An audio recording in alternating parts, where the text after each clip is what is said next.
Let's talk about people pleasing. People pleasing is where you're putting other people in front of yourself, wanting the other person to be happy at your own expense. It's about making sure that everybody else is happy and content and that they have what they need except for you. And the problem with this is sometimes you can do more and more and more of it with an unspoken expectation that the people around you that you're helping, that you're pleasing, are going to reciprocate, that they're going to notice how many things you're doing for them, or the magnitude, and the scope of the things that you're doing for them.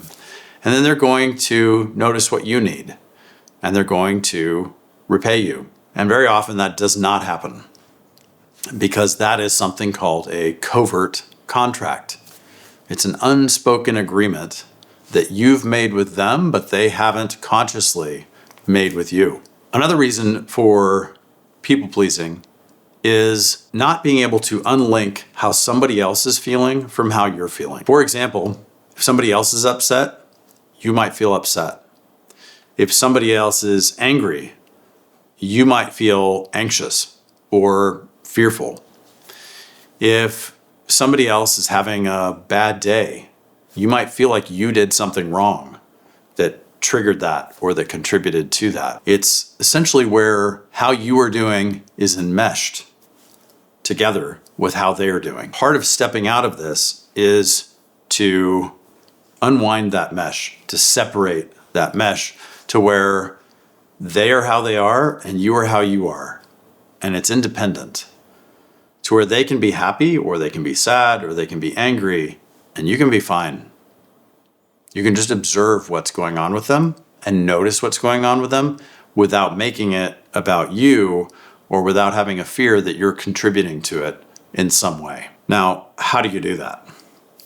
Well, to fix that, you have to go back to the origins of how it started. One of the things that I ask my high-end private clients is I ask them to go inside and to check in with that voice inside, or that source of truth that they have inside of them. Some people call it intuition.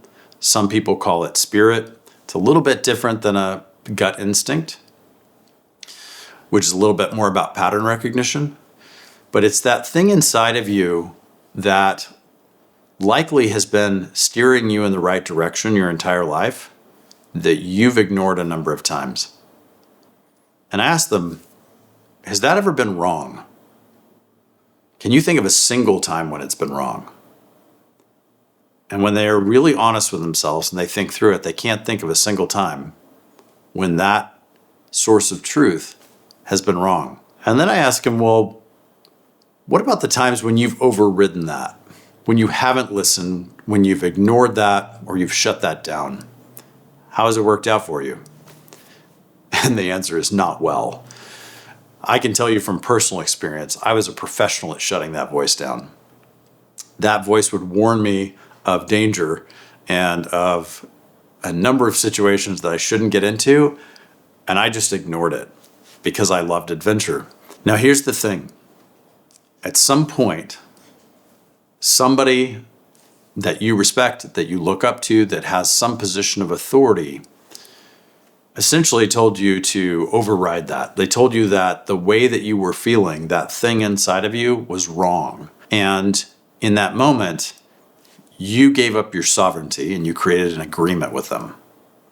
And in that agreement, you essentially betrayed that internal part of you, which has been steering you in the right direction your entire life. I would argue because it's connected, because it can essentially see around corners. And during that betrayal, you then lost your source of truth. You lost your bearings. Your compass stopped working. And what do you do when that happens?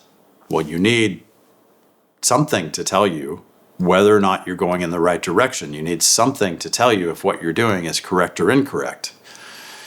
And what you do is you start to externalize that, and you start to look to other people. In that moment, it becomes very important. Suddenly, it becomes very important how they're doing. Because instead of trusting your own internal system, you look to them to see what's going on with them to figure out if you're okay or not. You've essentially outsourced your guidance system. You're using somebody else's GPS, somebody else's guidance system to try to figure out if you're okay. And that doesn't work. It doesn't work. And if you have been engaging in a lot of people pleasing, you know that it doesn't work. You may have a fear that if you don't keep people happy, if you don't, prevent them from being angry, if you don't keep them in a good state, that bad things will happen. But you also know that the game essentially doesn't work because you're not content, you're not happy, you're not doing okay. So the real work then becomes to separate and to start to retrust yourself. In other words, you're taking back your sovereignty. You're taking back your compass. You're taking back your GPS. And you're saying, you know what, actually it does work. And you might not be happy with some of the decisions I make. And that's fine because I need to make the right decisions for me. That is, kind of a summarized view of how you stop people pleasing and you start to recenter and you regain your sovereignty. One of the things that I take my clients through, it's a 5-step process that begins with knowing yourself. Like the ancient Greeks said, know thyself. It was so important that they inscribed it on their temples. Step 2 is getting clarity about the environment that you're in and what's going on. Step 3 is strategy, creating a strategy in light of knowing yourself and in light of the facts, not what you want to believe to be true, but the actual facts where you have clarity, a strategy that will actually work. Once you have a strategy that works, you can step into winning. Win enough, you have sovereignty. Sovereignty is where you are living from a place of choice and not obligation, where you're doing things because you choose to do them, because you want to do them, not because you feel like you have to do them. Because when you feel like you have to do them, it can put a very heavy burden on you. It's a little bit different than duty. Duty is also something you choose, right? When you choose duty, there can be a lot of responsibility, but you're choosing it. So you're acting from a place of sovereignty. So if people pleasing has been something that has been plaguing your life, I want to invite you to notice where you're trusting them more than you're trusting you, where you are overvaluing how they're doing and undervaluing how you are doing. All right, it's behavioral economics. You're assigning more value to what's going on with them than you are to yourself. And start to set things straight. Start to rebalance that equation.